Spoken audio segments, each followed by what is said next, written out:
very good evening. From stories around the world to stories here at home, this is the National News Broadcast. I'm Vidushni Satish Kumar. And I am Tilina Udayaratna. We start off by taking a look at the top stories for tonight's news. Leader of the Sri Lanka Podujana Peramuna Mahinda Rajapaksa takes oaths as Prime Minister at the Kalaniya Rajamaha Viharaya tomorrow. Premier Rajapaksa places a golden record, obtaining the highest number of preferential votes in the history of the country. The Premier receives congratulatory messages from many nations. The Indian Premier extends a historic invitation to Sri Lanka while strengthening Indo-Sri Lanka relations. China states that the opportunity has risen for deep Sino-Sri Lanka friendship ties to be strengthened. The condition of Sri Lankan casualties in the Lebanon blast improves. India is prepared to introduce a low-cost vaccine against corona. On your top local story this evening, leader of the Sri Lanka Podujana Peramuna Mahinda Rajapaksa will be sworn in as Prime Minister of the new government tomorrow. The swearing-in ceremony will take place at the Kalaniya Rajamaha Viharaya under the patronage of President Gotabaya Rajapaksa at 8:30 a.m. and will be telecast live over the national television. Here is a segment on Premier Mahinda Rajapaksa, who will be taking oaths as Prime Minister for the fourth time.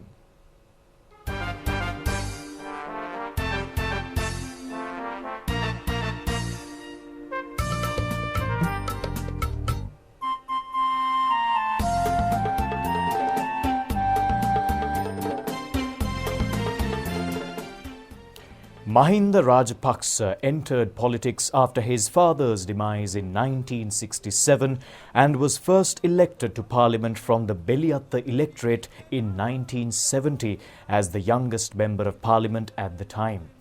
As a parliamentarian, his contribution was significant during the 1988-89 period when he stood up against state terrorism that was rampant at the time. He re-entered Parliament in 1989 and was at the forefront in the campaign to end the 17-year UNP rule. His efforts proved fruitful when the People's Alliance, led by the Sri Lanka Freedom Party, formed a government in 1994. Then Cabinet Minister Mahinda Rajapaksa successfully oversaw several ministries such as Fisheries and Labour. He has even performed the role of opposition leader in Parliament. He was sworn in as Prime Minister for the first time in 2004. At the 2005 presidential election, then Prime Minister Mahinda Rajapaksa was elected as the fifth executive president of the country. After ending the 30-year-long war, he was re-elected as the president in the 2010 presidential election.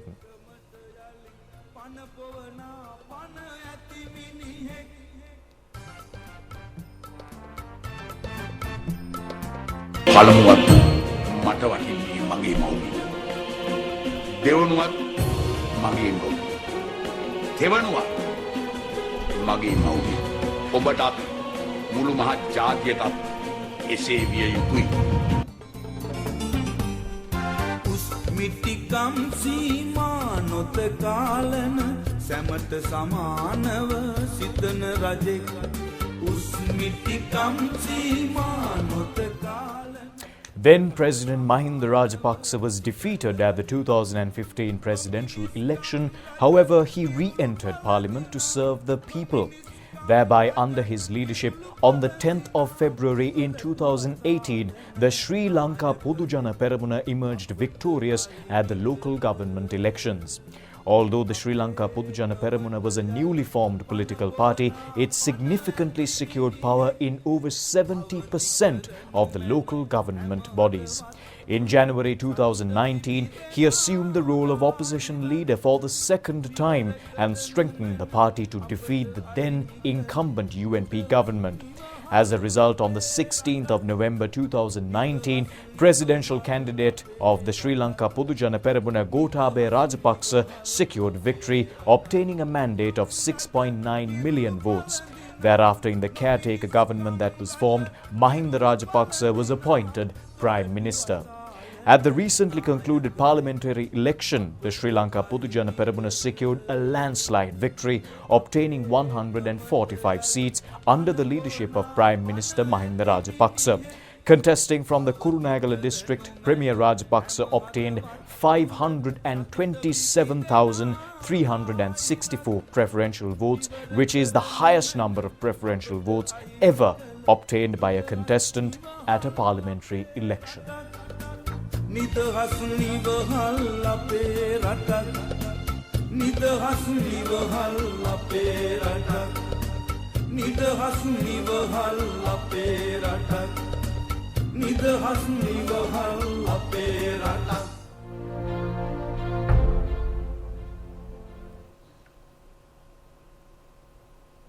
Well, on the same note of highest preferential votes, leader of the Sri Lanka Podujana Peramuna, Mahinda Rajapaksa, obtained the highest number of preferential votes ever obtained by a contestant at a parliamentary election. The record number of preferential votes obtained was 527,364. The first election to be held under the proportional representation system was the 1989 general election, at which UNP Colombo district candidate Lalit Atulat Mudali obtained 235,447 preferential votes and emerged island-wide first. Thereafter, at the 1994 general election, contesting from the Gampaha district, leader of the People's Alliance, Chandrika Bandaranaike Kumaratunga secured the highest number of preferential votes, which was 464,588. Next, at the general election held in the year 2000, contesting from the Colombo district, leader of the United National Party, Ranil Wickremesinghe secured the highest number of preferential votes, which was 363,688. UNP leader topped the preferential votes list at the 2000 general election. UNP leader Ranil Wickremesinghe topped the preferential votes list at the 2001 and 2004 general elections, obtaining 415,686 and 329,524 votes, respectively. Thereby, UNP leader Wickremesinghe has topped the preferential votes list at 3 consecutive parliamentary elections. However, at the 2010 general election, contesting from the Gampaha district under the United People's Freedom Alliance, Basil Rajapaksa obtained the highest number of preferential votes, which was 425,861. Thereafter, once again, at the 2015 general election, breaking all previous records, leader of the United National Party, Ranil Wickremesinghe, secured the highest number of preferential votes, which was 500,566. However, at the 2020 general election, Prime Minister Mahinda Rajapaksa broke all these records, obtaining the highest number of preferential votes, which is 527,364. This is a percentage of 81.1%. Thereby, across all elections held under the proportional representation system since 1989, the highest ever preferential votes have been obtained by leader of the Sri Lanka Podujana Peramuna, Premier Mahinda Rajapaksa. World leaders extend their wishes to Prime Minister Mahinda Rajapaksa for the remarkable victory at the parliamentary election. Japanese Prime Minister Shinzo Abe, in a telephone call with the Premier, extended his congratulations, calling to mind that during the presidency of Mahinda Rajapaksa, bilateral ties between the two countries were strengthened with state-level visits between the two countries. The Japanese Premier stated that this level of cooperation can be taken forward. Australian Prime Minister Scott Morrison extended his congratulations in a telephone call to Premier Rajapaksa, who gratefully called to mind the support extended by Australia during the 2013 Commonwealth Heads of Governments meeting. Prime Minister of Pakistan Imran Khan, extending his congratulations in a telephone call made to Prime Minister Mahinda Rajapaksa, stated that he is confident that relations between the two countries can be enhanced during his tenure. Meanwhile, Indian Premier Narendra Modi, Maldivian President Ibrahim Mohamed Soli and Nepalese Prime Minister KP Sharma Oli extended their wishes to Prime Minister Mahinda Rajapaksa. Indian Prime Minister Narendra Modi has extended an invitation for the first flight to touch down at the reconstructed Kushinagar airport to be from Sri Lanka. This invitation was conveyed when Indian High Commissioner R. Gopal Bagle met with Prime Minister Mahinda Rajapaksa at Temple Trace this evening to communicate a message from Indian Premier Narendra Modi. High Commissioner Bagle also stated that Indian Premier Narendra Modi is focused on promoting Buddhism and sectors such as tourism and archaeology. Prime Minister Mahinda Rajapaksa expressed his condolences on the death of 18 persons in the Air India accident. The High Commissioner further stated that in addition to ongoing projects, India expresses interest in assisting Sri Lanka in sectors such as water and sanitation. Prime Minister Rajapaksa stated that it was a pleasure to receive a congratulatory telephone call from Indian Premier Narendra Modi even before the final election results were announced. The Indian High Commissioner stated that the friendship between the two countries is anticipated to be taken forward with the blessings of the Premier.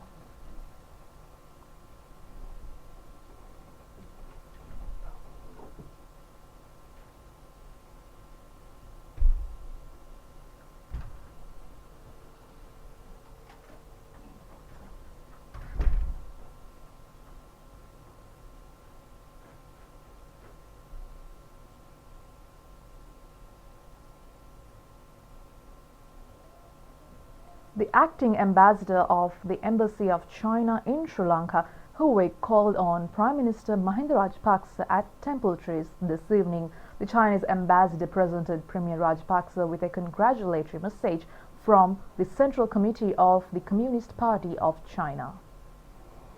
Issuing a press release, the Prime Minister's office stated that the congratulatory message read as China-Sri Lanka relations are presented with important new opportunities for further advancement, the Communist Party of China stands ready to deepen exchanges and cooperation with the Sri Lanka Pojana Peramuna to build a new type of party-to-party relations that seeks to expand common ground while resolving differences and enhancing mutual respect and mutual learning in a joint endeavor to elevate our bilateral relations to a high level with greater development. In conveying this message with congratulations, Chinese Ambassador Hu Wei said that Beijing was glad to hear of the victory of the Sri Lanka Pojana Peramuna. In addition to ongoing projects, Prime Minister Mahinda Rajapaksa requested that work on the port city to be expedited. Premier Rajapaksa further requested for consideration in collaborating drinking water and irrigation projects. The Mahasangha states that the election victory is a victory of the people. They state that it is the responsibility of the people's representatives to strongly take forward this victory. Anunayaka of the Malwatu chapter, Venerable Veneruwe Upalitera, says that in the recent past, the situation was unsatisfactory as the power of two political parties was in force in the country. The Thera states that now that they can be satisfied that a special victory beneficial for the country has in fact been achieved. The Thera also stated that the victory can be seen as a victory of the people. In the meantime, Anunayaka, Venerable Dibul Kubure Vimaladamma Thera says that because the program implemented by the President is beneficial, the two-thirds majority sought after and sought from the people was in fact received. Former Central Bank Governor Ajit Niwad Cabral says that with the landslide victory at the general election, a developed era will be relaunched. Joining in the Saturday Aiboan program telecast over Rupavahini this morning, he stated that the extreme dedication of a large group led by national organizer of the Sri Lanka Pojana Peramuna, Basil Rajapaksa, was the reason for the victory.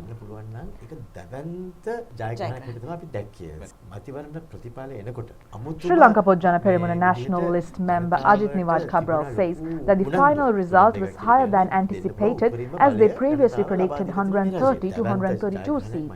He says that the people were extremely enthusiastic to hear the final result. He noted that there were many who supported this victory and especially noted the dedication of founder of the party, Basil Rajapaksa. Hambantota district's highest preferential vote scorer Namal Rajapaksa says that a cabinet of ministers that is capable of taking forward the vision of prosperity needs to be appointed. He made this comment addressing a media briefing held in the Hambantota area today subsequent to the election's victory. Hambantota District Sri Lanka Podujana Peramuna member Namal Rajapaksa said that President Gotabaya Rajapaksa, upon assuming the presidency, set an example by cutting down his expenditure. After the Premier was sworn in, expenses of the Prime Minister were also cut down, while the expenses of the temporary cabinet were also cut down. He further stated that 26 members are said to be appointed and their expenses will also be cut down. The government has decided against granting certain privileges enjoyed by parliamentarians. He added that essential expenses will be included whilst unnecessary expenses will be cut down. Well, deviating from the local to a foreign update now, the condition of 15 Sri Lankan casualties of the Lebanon blast at Beirut has reportedly improved to a considerably stable level. Speaking to the national television, Sri Lankan ambassador to Lebanon, Shanika Naratne, stated that the necessary facilities are being provided for them. The embassies kept open over the weekend. Many people come to the embassy. They cannot think of any other place to go, I suppose. So they come to the embassy one Saturday morning. They were here. Many people, they come when they feel frightened. They have come. We have kept the embassy open. We have also provided them dry ration packs consisting of essential items. This is a project that we have been doing from the month of May. We started it during the COVID time. Actually, in Lebanon, the corona situation is also very difficult, and many establishments, organizations, places of occupation have been shut down due to corona. So we have been distributing dry rations consisting of rice, flour, tea, desiccated coconut oil, chili powder, things like that. Each bag weighs about 7 kilograms, and we have received assistance for this from our government as well as many well-wishers from Lebanon. We continue to do that. We also are open to the public to come. We have seen to their injuries. I am happy to say that the injuries are not so severe. They are, most of them, on Sri Lankan patients. Doctors have told us that are down superficial level. They are on the surface, like the skin damage or nothing really very serious. So I think the patients, the 15 patients, will recover. Well, on the same Lebanon blast update, Lebanon's president said yesterday its investigation into the biggest blast in Beirut's history would examine whether it was caused by a bomb or other external interference. Lebanon's president said on Friday that the investigation into Tuesday's blast in Beirut would examine whether it was caused by a bomb or other external interference. The explosion killed more than 150 people and injured at least 5,000. President Michel Aoun has previously said explosive material, thousands of tons of ammonium nitrate, was stored unsafely at the port in Beirut for years. And now he said the investigation will also assess if the blast was due to negligence or an accident. He added that 20 people had been detained so far. President Trump has suggested the United States hadn't ruled out an attack as the cause of the blast. Israel, which has fought several wars with Lebanon, was quick to deny any role. Turkey's President Erdogan said the cause was unclear. A Lebanese security source and local media previously said the fire that caused the blast was ignited by warehouse welding work. Coming back to more local stories, views were expressed on the results of the parliamentary election at several media briefings held today. Leader of the Samagi Jana Balawegaya, Sajith Premadasa, speaking at a media briefing held today, stated that his party was not created arbitrarily but upon a proposal of the UNP's working committee. It is disappointing to know that they are now suffering the brunt of the pathetic situation that transpired when the general election was about to be announced. Commenting on the national list allocation of the party, the SJB leader said that discussions on the national list nominees are in fact underway.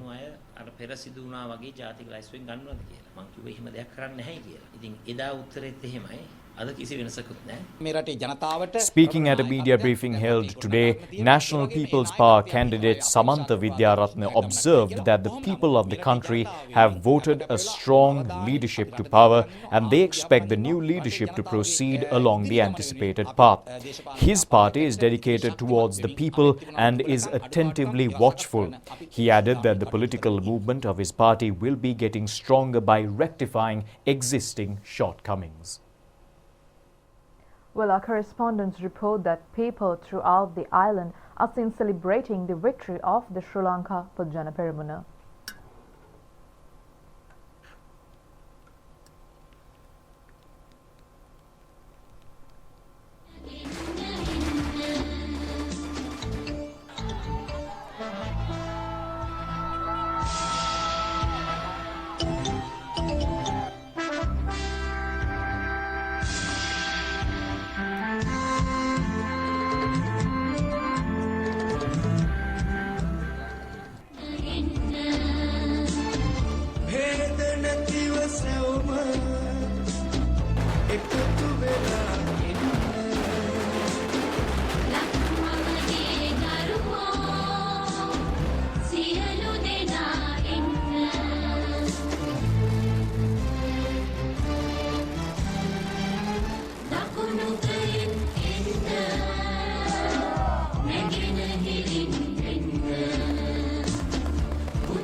An invasion of mites have resulted in over 2,000 acres of farmland in the Madirigiriya Polunnaruwa area being destroyed. The farmlands in the Wadigawava, Elabatuwata, Tala Kolawava, Nikahena and Migolava have reported been adversely affected by the mites, and fearing that the mites may spread to other farmlands, farmers have reported to burn their farmlands. The affected farmers request the government to provide compensation for the damaged crops. And that's all we've got for you this evening from the Rupavahini English News. Join us once again tomorrow. Until then, thanks for watching. Have a good night. Good night.